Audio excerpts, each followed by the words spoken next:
الرحم يقول بسبب التناطح بينات الراحل الغزلان. لا احنا هنا شنو هو اللي يفاجئنا بالموضوع؟ ان هي ماكو ولادات ابد بالمحميه. تصير ولادات بس تهالك استاذ. وماكو هسه مسجل عندنا صفر، ومسجل ان الوفيات كلها بسبب التناطح. استاذ هسه هذا التقرير 23 ان الوفيات بسبب التناطح. التناطح بالضبط، التناطح. هذه احد محميات الحكومة تعتذر عن المشاركة بالفروسية. سنويا هم يشترون 180 مليون علف النادي الفروسية بالسنة هاي، يشترون ب 180 مليون علف النادي الفروسية، انتبهوا لي. واليوم يعتذرون عن المشاركة لأن ما يمتلكون أي حصان.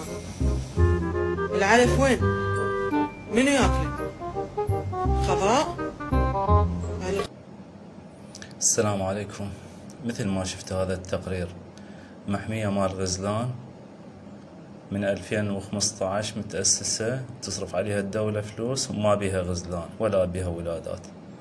ويخابره يقول له والله بالتناطح ماتن، ولادات ماكو ولادات.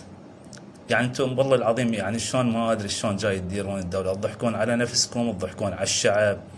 يعني ترى ماكو هيج مهزلة. شنو هاي المهزلة؟ وين تريدون توصلون؟ اجيب هذا المدير العام مال المحمية والموظفين واوديهم للمحكمة، اقدمهم للقضاء، زين، وخلي ايش كم صانده يجلدونهن يطلع عن الغزلان وين راحن. الغزلان يطلع وين راحن، زين. لما يصرفون عليها واعلاف وموظفين ومدربين والامه وهي فارغه، شنو معناها؟ لو هذا النادي مال الخيول يصرفون عليه اعلاف ملايين الدولارات، زين، وخيول ما عندهم. شنو هاي المهزله؟ شنو هاي الوضعيه الفالته؟ ماكو هيك شيء ترى بكل العالم، قسما بالله بكل العالم ماكو هيك شيء. لما انت تصرف اعلاف الخيول وخيول ما موجوده اصلا. عمي مو قالوها من امن العقوبه اساء الادب، من امن العقاب اساء الادب. دول ودوهم للقضاء وخليه يحاسبهم حساب عسير، وتطلع الخيول تطلع وتطلع الغزلان. ما يصير هالشكل. شنو هالمهزله هاي؟ نريد الغزلان ونريد الخيول، زين.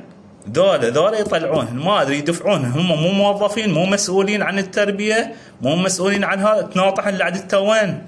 انت وين تناطحن؟ انت وين نايم؟ طبعا ببيتك انت وعايفهن، اخذتوهن بعتوهن ونايم ببيتك على التبريد، لا نايم بالغرفه مالتك. تناطحن وماتن، انت شنو شغلك؟ غير انت مربي؟ ابن الحرام، ليش تخلون واحد يطلع من طوره؟ كافي عاد، كافي استحوا خجلوا. المن تاخذ راتب انت؟ المن تاخذون رواتب؟ الجهات المعنيه، يا هو وزير الزراعه، وزير الثروه الحيوانيه، مسؤول نادي الفروسيه، خلي يحاسبون ويسوون حد لهذا الموضوع.